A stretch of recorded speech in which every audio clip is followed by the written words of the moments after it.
This is Quiet Conversations with Jada Raquel. Shh. Hey everyone, welcome back. My name is Jada Raquel. Thanks for coming back. If you're new, thanks for joining for the first time.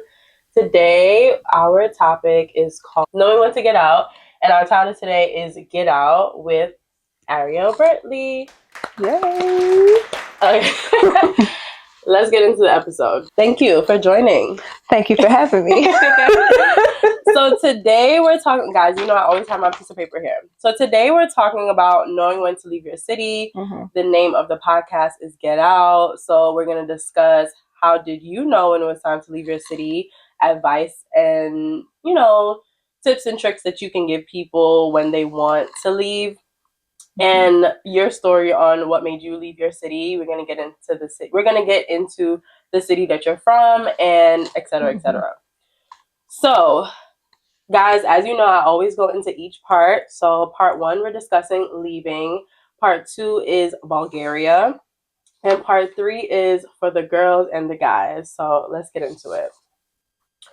So, we're gonna talk about how I met this crazy girl. So I live in a city close. I live in a state close to New York, and I was taking the train into New York.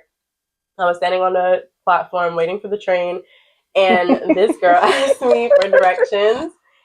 So I gave her directions on which train to take. Yes. You were sitting on the train. We were already on the train, and I didn't have anywhere to sit. No, girl, that's not where it started from. It's not? No, I was on the platform, and you asked me which train gets you closer to Midtown. Well, it sounds like me. Yeah. So I told you which train is closer to Midtown, and you got on the train. Same train that I was on. So then you went about your business. Cool. Then when I got on the train, you came and sat next to me on the train and was like, girl, you fly as fuck. Can I be your friend? I'm like, yes. Sure. Sure. And then I honestly, after that, it's been history. Like, this is one of our closest friends. And when we were getting to know each other on that train, you told me that you were about to move to Bulgaria. I know, that was crazy. And I was like, what the fuck? Like, what do you mean you're about to move to Bulgaria? Like, girl. Yes.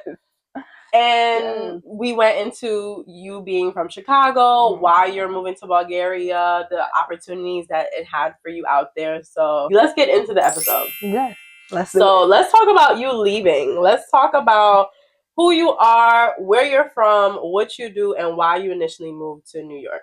Yes, let's talk about it all. Hey, y'all. I am Aeriel from the south side of Chicago, low end to be exact. And I don't know.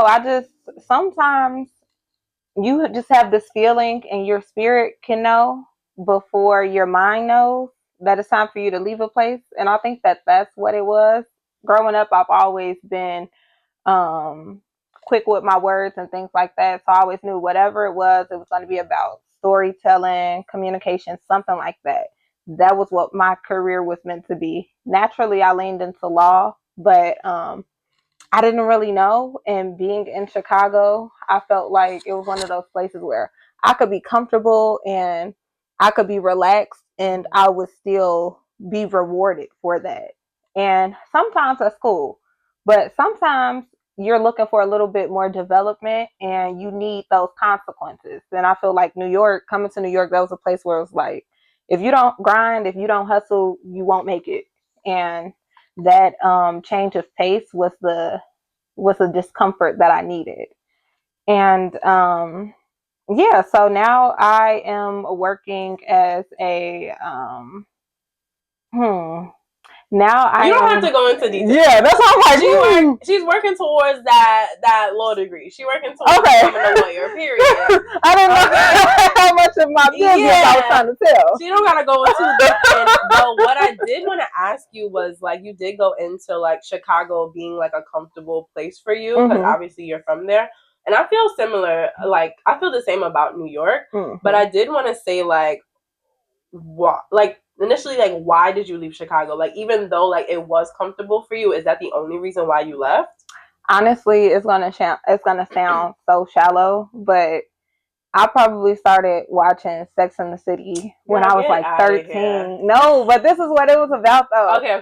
It was about, I feel like in Chicago sometimes, and I love my city, I'm not shading Chicago, nothing. That's always gonna be home whether I'm there or not.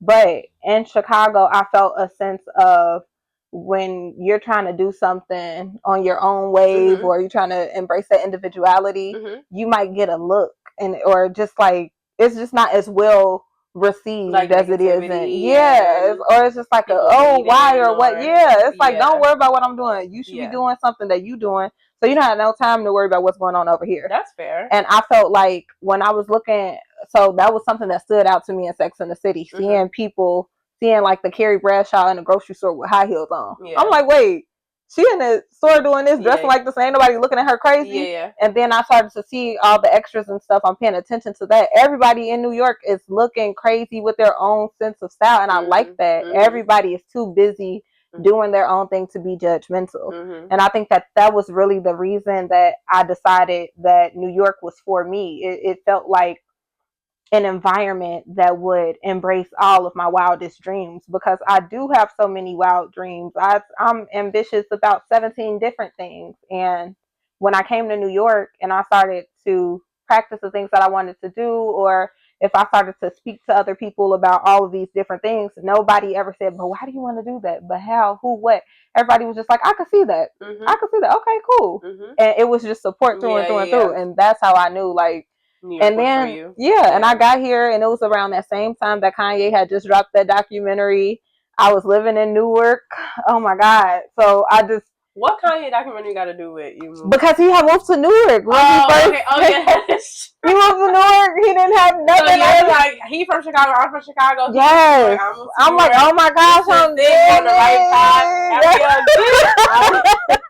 It just felt like in the moment that I was in alignment with my purpose. It's like so many times you just feel like you making all of these blind steps when you're taking these risks, and then you don't know, like, am I doing the right thing? Like, God, can you tell me a sign that I'm where I'm supposed to be? Like, is this worth it? And that was your sign. And I finally felt like, I get that. So let me ask you, like, was there a culture shock, like leaving Chicago, coming to New York? Like, I love the fact that you saying like people in New York was so receptive of like all of the ideas and stuff that you had, and I feel like everybody in New York is like that, because somebody want to start something to make it and get out the hood, etc., etc. But like, was there a culture shock when you came here? For sure. Because when I did come to Chicago, that was a culture shock. Yes, it was. Yeah, OD. It was OD. I just felt like, you know, let's get into you telling me, and then I'll tell you. Okay. I think that the biggest culture shock coming here was just the change of pace, mostly. Oh, like walking fast? No, like everybody is just like in Chicago, when you comparing yourself to your peers, you could find somebody who's doing something where it's like, okay, I could keep up with you. Maybe you ain't. But in New York, everybody was doing something so different that it was so hard for me to compare myself to them. Like, else. Okay, you starting your own thing in this, or you working in this, or you doing PR in that. And it's just like nobody was doing anything that was similar to what I was doing. So it made it hard for me to get that external validation. So I'm like, dang, now I really just gotta get tunnel vision. That I ain't even trying to. So I think that I like that. But also, on a more social tip, people in New York talk a lot, and they talk very aggressive, and I was not I feel like people in Chicago talk aggressive. We do talk aggressive, but if we're talking aggressive, it's because we're going to do something physically aggressive too. No, I don't think so. I don't think that we just be out here talking to people and expect for nobody to put their hands on people. Like, the amount of time, I think it's just the tone, maybe. Like, not that we want to fight, but it's just like, excuse me, like, no, I'm not even, like, that's okay. That's fine. Okay. I'm talking about situations like that man from that apartment. Oh my God. I have never experienced nothing like that. You know what though? I also think it's because, like, you told me this, like, Chicago has like Southern influence because so many people migrated from the South to Chicago. So I feel like you guys have a sense of mannerisms that people on the East Coast just do not have. Yeah. And I think that it was a culture shock. It was a culture shock. Sure. And I had to get used to that, because it's like if you don't acclimate, you will constantly be the person that's overreacting or underreacting. And it's like you could misperceive something. So that was something that definitely caught me off guard, but I feel like I've gotten so much better with that now. So that's good. yes, Yeah, that's good. I also feel like if you're from a major city, like you can honestly make it anywhere, especially in New York, because I feel like New York is very similar to Chicago. But I do want to ask you, like, what were the pros and cons of like you coming here, and also you moving to Bulgaria? Like, what was the pros and cons between just picking up and leaving in general? I feel like coming to New York, the pros were I definitely worked harder for everything, and I feel like I really met the most resilient version of myself to date. So because I went through all of those trials and tribulations, I feel like I got to have access to more of the world that wouldn't have became accessible to me if I was just still chilling and coasting on by, like letting life just live. Like I don't really feel like I was living to my full potential. But I think that one of the cons is just the lack of proximity. It's like, yeah, I got really blessed meeting you. You are one of my very close friends that are in New York that I have access to, but that's a dime a dozen. Yeah. So it's like, other than that, like, I'm not to get into my personal business, but I'm not married. So yeah, like my sister on her shot. She's cute too. Period. But yeah, it's like you don't have, like, I moved out here without a boyfriend or nothing, so I didn't have a crutch to be like, oh yeah, we're gonna do this. I had to learn this stuff by myself. I'm getting lost in stupid places. Times Square, I'm still getting excited. I didn't know nobody goes to Times Square. Like, it's just like, somewhere people just don't go just because there's so many tourists there. Yeah. But I feel like if you never experienced it, there's nothing wrong with going. And I got to have my little fun in Times Square, but that was something that I think that's something that I didn't think of, like how hard it is to do stuff alone. Like, I'm like, dang, like I'm just doing it. I'm going shopping and I don't know what looks better, and I ain't got no friend that I can be like, ah. But you know what though? I honestly feel like that kind of grows you as a person. Like, just doing things on your own and making your own decision, because when you then ask someone for their opinion, that's their opinion, that's not yours. So for example, like you shopping and you taking a picture and then say sending it to someone or being with someone, it's just like, hey, which one do you think is better, instead of you knowing personally, like, I like this no matter like what anyone else says. You know what I'm saying? And I think that that's where that times where you are just alone, you're forced to face that growth. Like, it's not a choice at that point, because you don't have the option of texting that friend. If you don't have that friend to text, you really have to develop it on your own. And I even mentioned fashion, because fashion was another culture shock to me. Like, oh my god, girl, yes, I had to get you together. She had to get me together. In Chicago, I was fresh, I was fly, and every time I'm asking my friends in New York how I'm looking when we get ready to go out, everybody talking about calm. What you mean it's calm? This is hard. What we talking about calm? So that had to go. But yeah, definitely learned that. Yeah. I think that another thing was just the diversity, like the different like the cultures, the people, the food. Because you told me, well, I seen it for myself when I came and see you in Chicago, visit you in Chicago. But like, Chicago is so segregated. But you know what though? I ain't mad at it. Hey, I honestly feel like cultures being separate, they grow and enhance on their own. And Chicago really showed me, like, you literally took me to the Asian side of Chicago, the Spanish side of Chicago, the Spanish side of Chicago, the black side of Chicago. Like, everybody is separated. Yes. But I think when you go downtown, everybody's together. Yeah. But do you think it's because it's like a touristy? I think it's because it's a touristy thing, and it's just like a money thing too. Okay, like, yeah.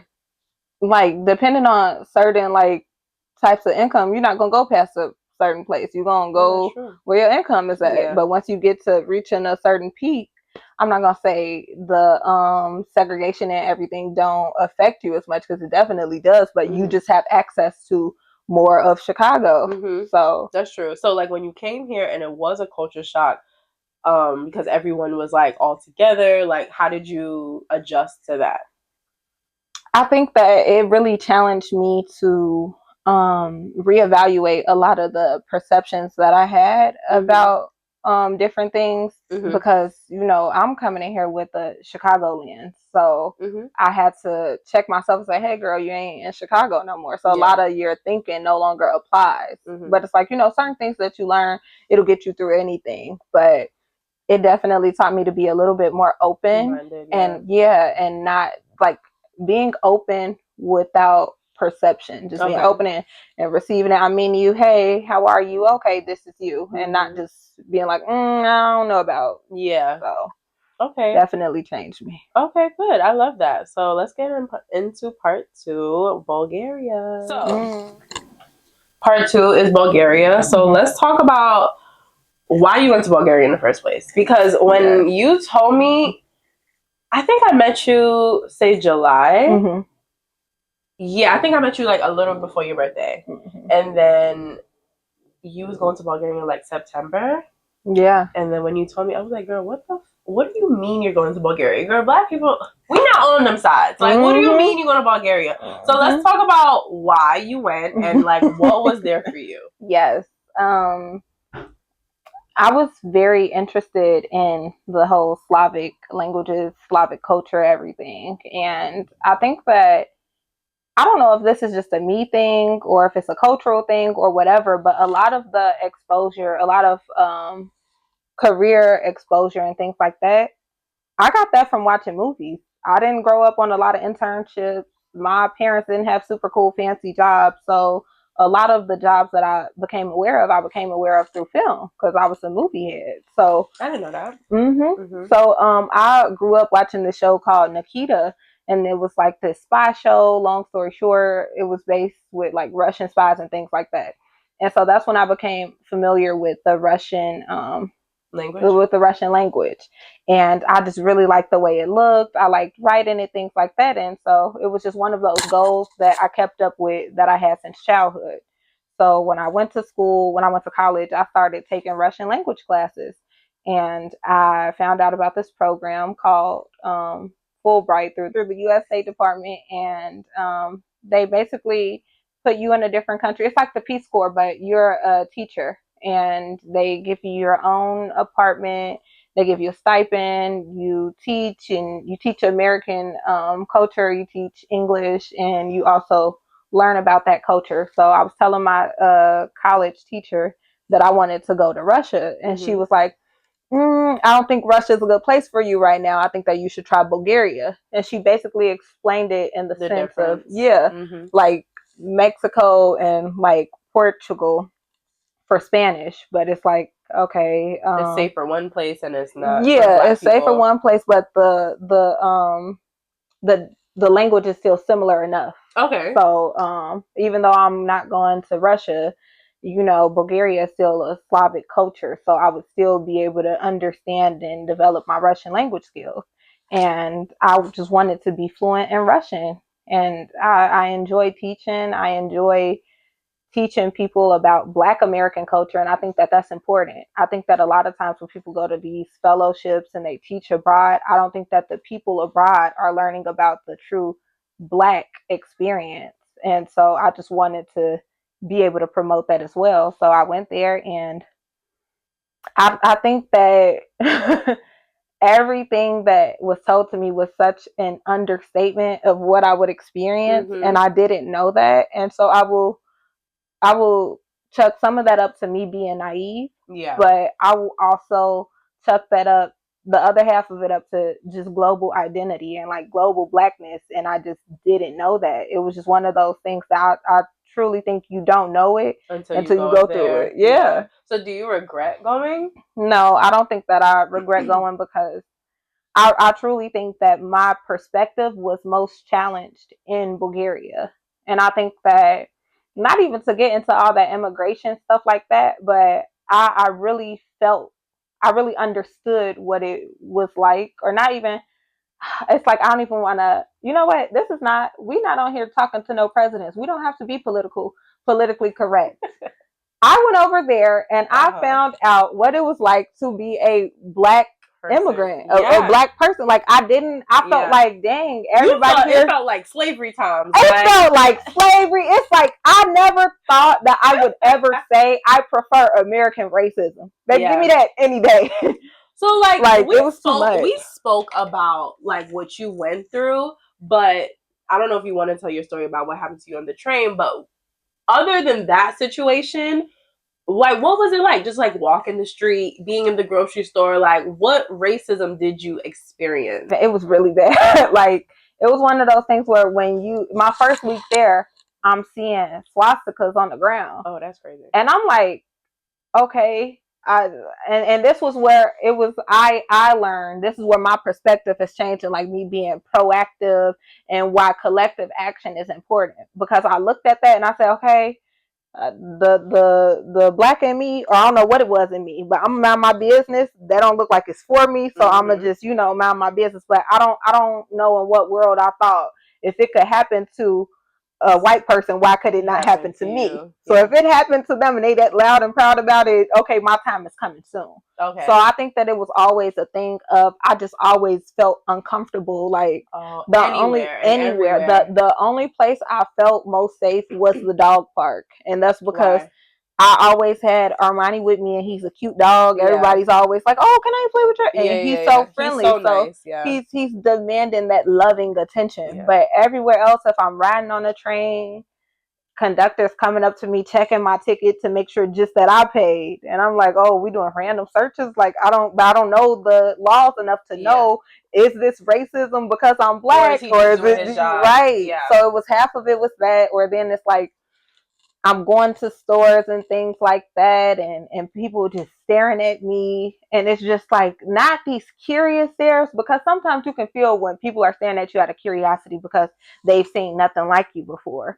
But it was just like stares of disgust, because they do have dark people in Bulgaria. But what do you mean dark? What you mean, like dark, like black people? I wouldn't call them black, but their skin color is similar to like Indians.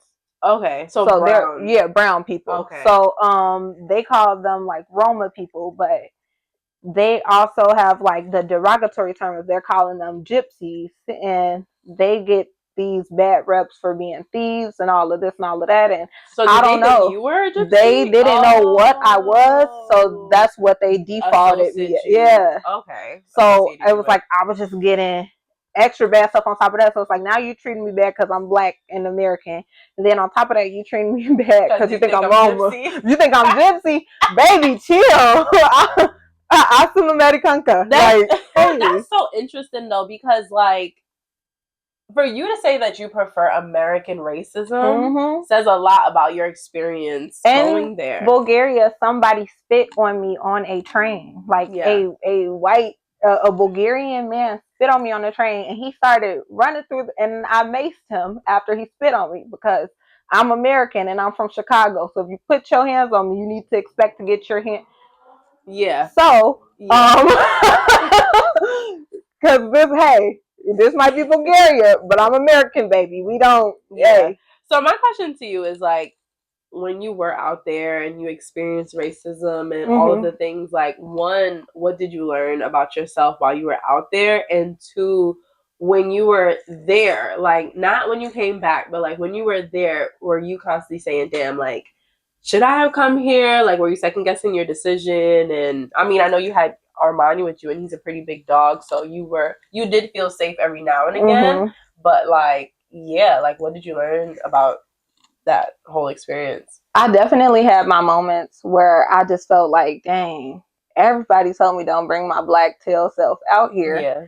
And I just did not listen. And so it's like, dang, am I the goofy? Like, am I the dummy? Should I have listened? Could this have been avoided? And honestly, I don't think that it could have, because that's just not the type of person that I am. When I make my mind up, it's made up, and it don't matter how many grains it is, I'm going to go against the grain. That's just what my confidence and my ambition and my faith does. Like, I could go anywhere and stand alone. So I think that was just like a moment where I just saw how strong I was, because, they say like, oh, you from Chicago, you tough. And being from Chicago don't necessarily make you tough. It make you smart. Okay. You know how to respond to certain situations. Even in Chicago, though, I've never genuinely feared for my life. Mm-hmm. In Bulgaria, when all of that stuff was happening on that train, I genuinely felt like if I die right now, they gonna say that I just disappeared. Yeah. Nobody's gonna tell my family nothing. Mm-hmm. Like, I was genuinely scared for my life, and I never been so scared for my life that I didn't have a chance to be scared. I just had to think and move and all of this. And so, and it's crazy because when that situation was going down, we spoke 2 days or 3 days prior, like, you're like, hey girl, like, I'm about to take the train and go to Italy for a couple of days. And I'm like, in my mind, I'm like, oh my God, that's amazing. She's having the best time. She's about to go to Italy for a couple of days. Girl, you didn't even make it to Italy. I didn't even make it to Italy. I didn't even make it halfway through that train. Like, it was crazy. But that also goes to show that, like, everything that glitters is not gold. Yeah. Like, I was over in Bulgaria making reels every week, saying, hey, this is what I'm doing now. This, because just as I think that it's important for these Bulgarian people to learn about Black American culture, I also thought that it was important for Black Americans to see how we are perceived in these different countries. Oh, and that's so really smart. Yeah. And so that's why I was like, when the stuff happened, I'm like, okay, I can't pick and choose when I'm going to be authentic and transparent. So that's why I decided to put it on social media to let more people know. But this is how you're being treated out here. And on top of that, it's a good paper trail. God forbid something did happen to you on that train, and thankfully you had the right contacts. But like, that would have been a perfect lineup to show that this is what's been happening. Don't tell me you wasn't in Bulgaria. I have been for this many weeks doing this, but I don't regret going to Bulgaria at all. I think that Bulgaria was like a place where I had to sit with my loneliness in a different way. Yeah. You know, like here in New York, I get lonely. I could rely on a friend. I could call up somebody. I could do something. In Bulgaria, not that everything relates back to like dating and romance and things like that, but it's a different thing when you feel like you're not desired on any level from a culture. Like, oh, y'all don't want to be my friend. Y'all don't want to be my girl. I mean, y'all don't want to be my boyfriend. Like, y'all don't want nothing from me. Y'all don't want me to be y'all teacher. Like, y'all just hate me. So I feel like that was a time that, like, I really had to become comfortable. Yeah. And, like, I didn't look for that external validation. I developed so much self-trust. You know what's crazy? I have an episode, I forgot what it's called, but I have an episode where I spoke about, like, how, like, a couple years ago I had to sit with myself, and I had to be and sit with myself, but in New York, right? So, like, I did have friends that I could rely on. I think this is when you moved back to Chicago. So I was like, you know, Ariel's not here. One of my line sisters that live in close to me at the time, she moved to Hawaii, and I'm like, okay, like, I don't really have nobody out here for real, so I gotta kind of figure out what it is that, who I want to be, the type of person that I want to be perceived as, et cetera, and like, that sitting with yourself, that solitude that you get, is like, I would not take that time back ever, because it's like, you learn, like you said, so much about yourself, the type of person that you want to be, some people you want to be around, right? And also, like you said, like, you make decisions and choices for yourself. But I did want to ask you, like, you know, like, all of the stuff that you went through in Bulgaria, like, before the train incident, was there a time before that where you were just like, I think it's time to go? Yeah. I think that, like, so it was like this, I was walking through the hallway one time, and I, like, almost, like, walked into a student, like, they weren't looking when they were walking towards me, so they turned around and they, like, looked at me and did, like, this surprise little monkey emote, and I was like, I just walked away. Like, I didn't want them to think that they ate that, so I just walked away, didn't make no face or nothing. I didn't report it, because it's like, bro, if I report something that happens that's a microaggression or racist every day, I'm gonna have a yellow book.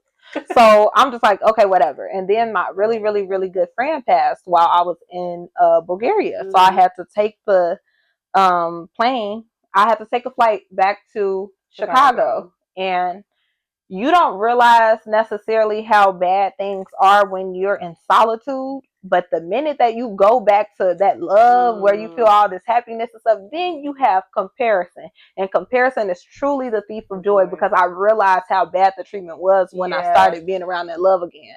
So when I was coming back to Bulgaria, I'm just like, dang, I don't know how. I want to go back. I don't want to go back. Like, I was really thinking, like, how am I going to get out of this grant? How am I going to get out of this contractual obligation? Like, I don't want to be there. So how long were you supposed to be in Bulgaria for? I was supposed to be there for a full year, but I think I made it 9 months. Well, you were almost finished. I was almost finished. So when did you go back to Chicago? Like 6 months? No, I think I went maybe 7 or 8.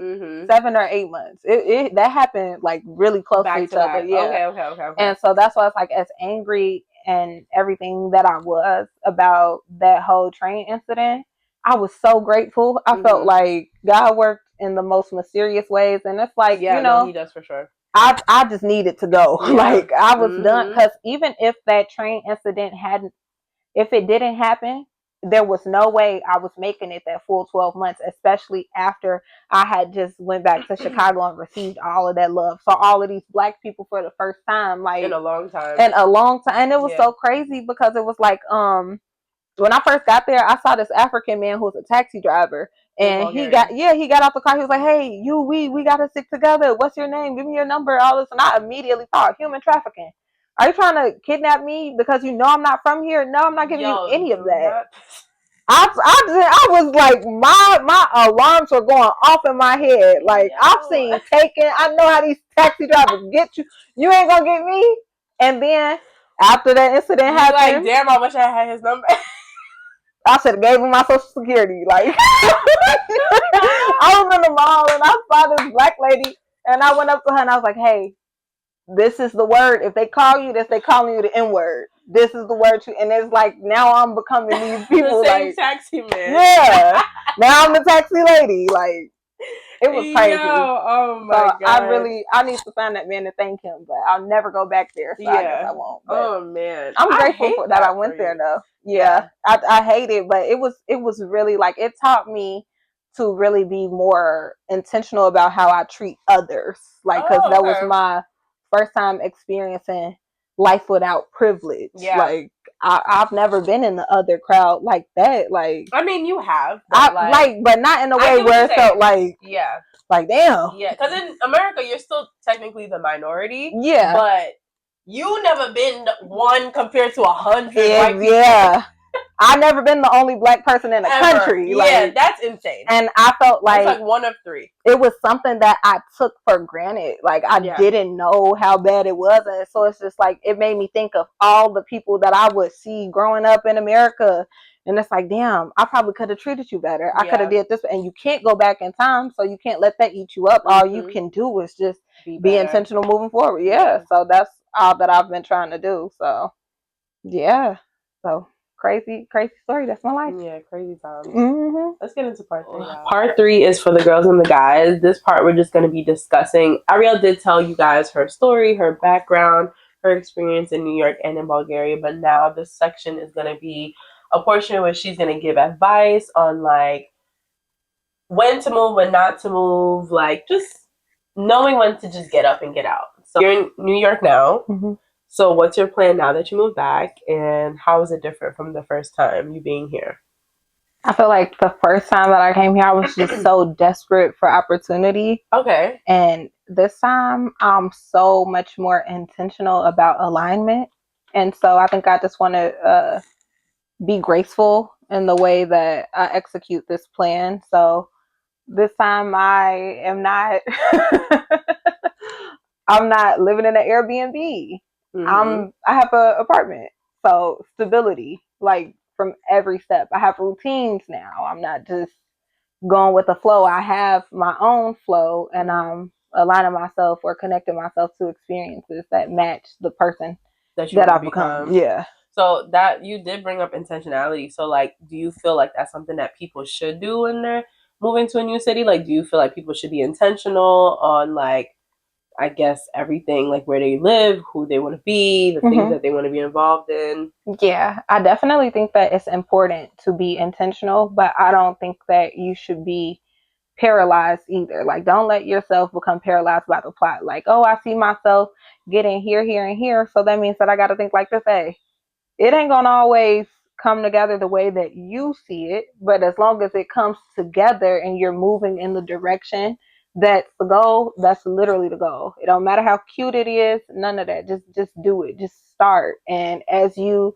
become more grounded, you'll have more space to be intentional. You can't just be being picky and we don't have no footing nowhere. You mentioned in the Bulgaria section that like a lot of people were telling you you shouldn't go. Mm-hmm. So my question to you is, how important is it for you to listen or to not listen to the outside noise? Because I do feel like if you didn't go, like if you listened, because when you told me, I said, girl, you should not go, mm-hmm. right?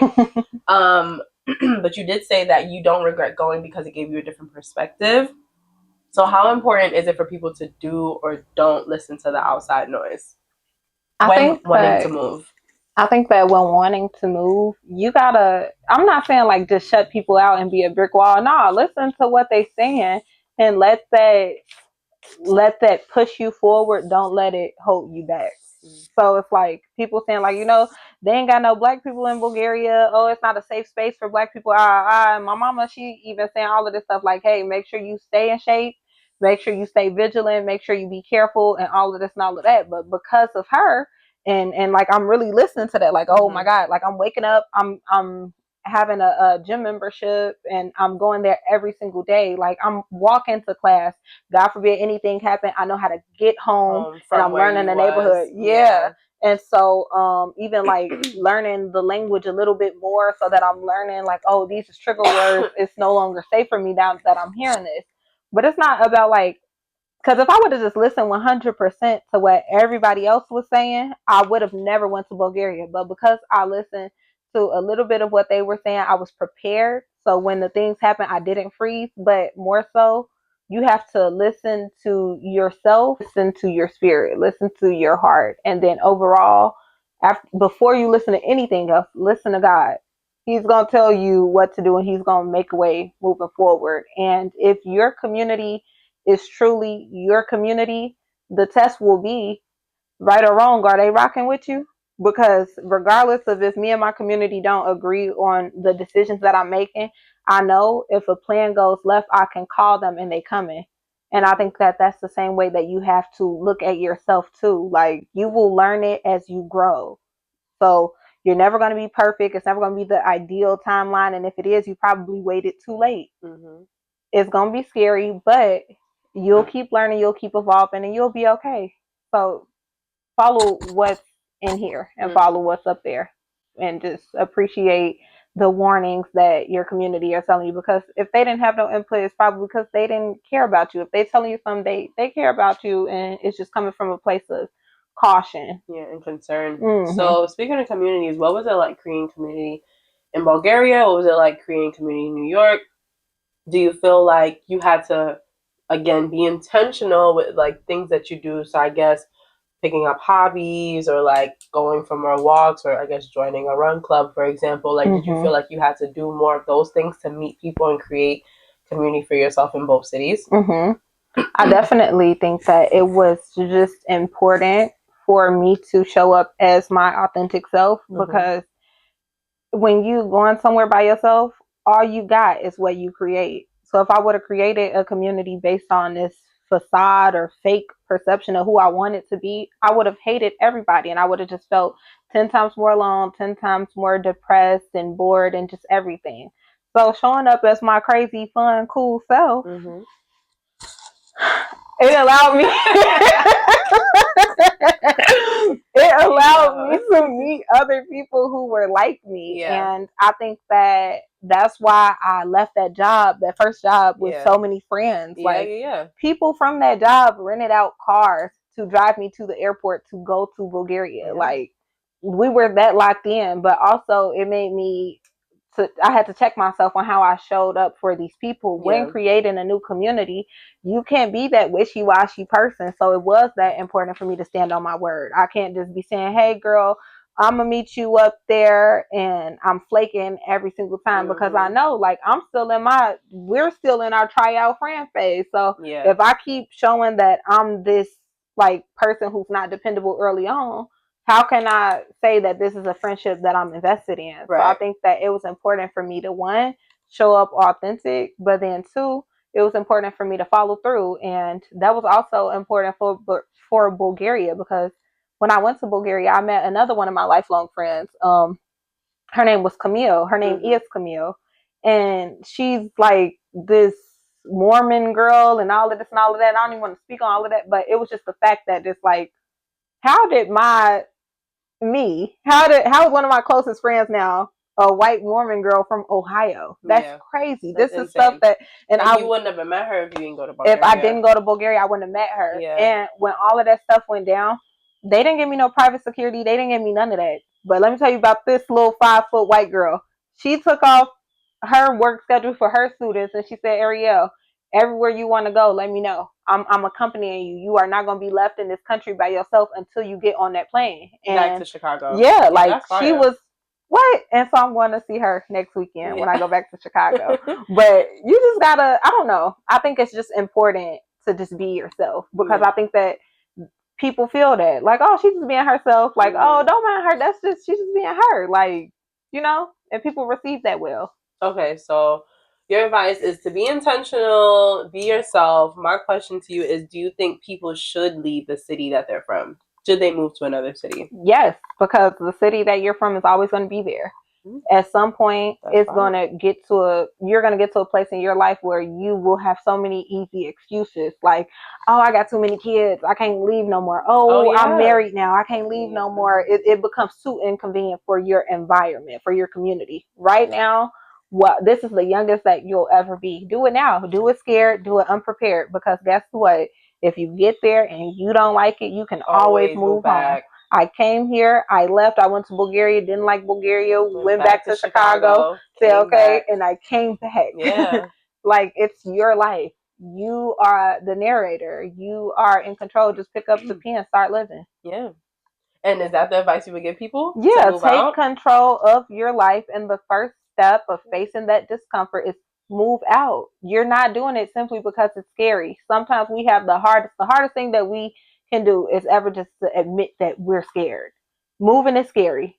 Doing it alone is so scary. But guess what? The person who you're going to be on the other side of that move, baby, you're going to be a beast. And you're going to meet this brand new version of you that's going to be unstoppable, all because you did what was scary. So how do you tell people to do it scary? Because, like, I don't like using this, but we're both fire signs, so we're really the type of people to be like, yes, I'm scared, fuck it, I'm still gonna try. But a lot of people aren't like that, so it's easy to tell someone, yes, do it scary, do it shy, do it whatever. But it's like, okay, yes, they then admit that they're scared. What is the next step after that? What gives you that people the push to say, okay, yes, I'm scared, let me at least look for apartments. Yes, I'm scared, let me at least apply for the job. Like, what is the next step after being scared to then move in the process of moving to another city? I think that because so much of that fear stems from a place of like imposter syndrome or not being good enough, we just have to tell them or remind them of who they already are, in case they've forgotten. Like, hey, you know you that girl, right? Like, you done did bigger stuff than this, right? This is probably the easiest thing that you're gonna be able to do. Like, you have to just remind people, because that push that they need to move is not anything that we can really give them. It got to be in you. You have to be so uncomfortable with being comfortable that you're reaching and running towards that next thing. And when that happens, that's when you'll apply for that job. When you're normal just starts to feel like your confinement, is like boring, or it's just like, I'm tired of doing and you ain't got no motivation no more, and you sitting up there wondering like why every sad girl fall you participating. Maybe it's because you should have moved out the city last fall. Like, that's what that is. That's your spirit waking up telling you, hey babe, you want more. But I also feel like people, I don't know if people do, but I do get a sense of, all right, I think it's time for a change. Yeah. Like, after a while, like for example, like if you've been in a job for like 1 or 2 years, eventually you're gonna get that feeling of, all right, this is getting repetitive. I think I'm not learning anything anymore. I think it's time for me to move on. And it's similar to how you may feel in a job that you've been in for a while, you can compare it to living in the city for a while. I'm saying this from a person that has not left my hometown, but I think you can compare the two or use both of them. Like, okay, if you have a feeling of, like you said, like, I've been here for a while, I've been here my whole life, everything is the same, people are still the same, I know where everything is. Let me try a new city. Yeah, I feel like that's the true test of, are you really the person that you think you are? Can you go to a different community and still reestablish yourself as if not at least the same person, as a better person? Yeah. Can you do that? And you can. I think that instead of asking people like, why haven't you moved yet, we should ask them, why do you feel like you can't move? Why do you feel like you're not strong enough to do that? Yeah. And when you phrase it in that way, it makes them think like, oh wait, hold on, well, I'm not weak. Yeah, you're not weak, but you moving like you forgot who you is. Yeah. So, yeah. Don't forget who you are, y'all. Don't forget who you are. It ain't on you. It's in you, baby. Yeah. Like, just move to the next. Like, so, what benefits have you gained as someone who's lived in different cities?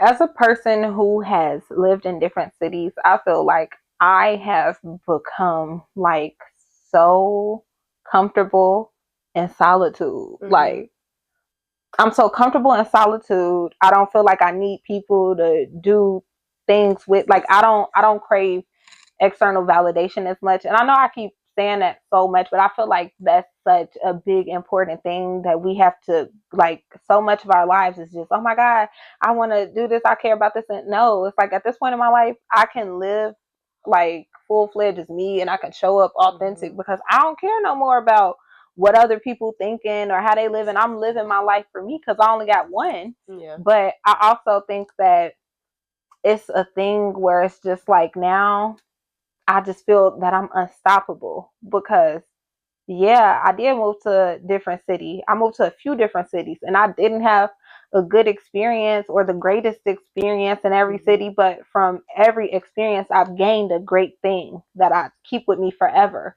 So it's like, no matter how bad today is, tomorrow might be the best day. Next week might be the best week. Like, I know that it only gets greater later. So regardless of how I'm feeling today, I always have something to look forward to. And I think that one of the reasons that I moved to a different city, it was never about escaping my hometown or escaping Chicago or nothing like that. It was more so about expanding who I am as a person. Let me ask you the final question. So I want to know, what do you hope New York gives you in return the second time around? That is such a good question. Jeez. I think that New York has already given me so much peace. So I don't think that I can say that.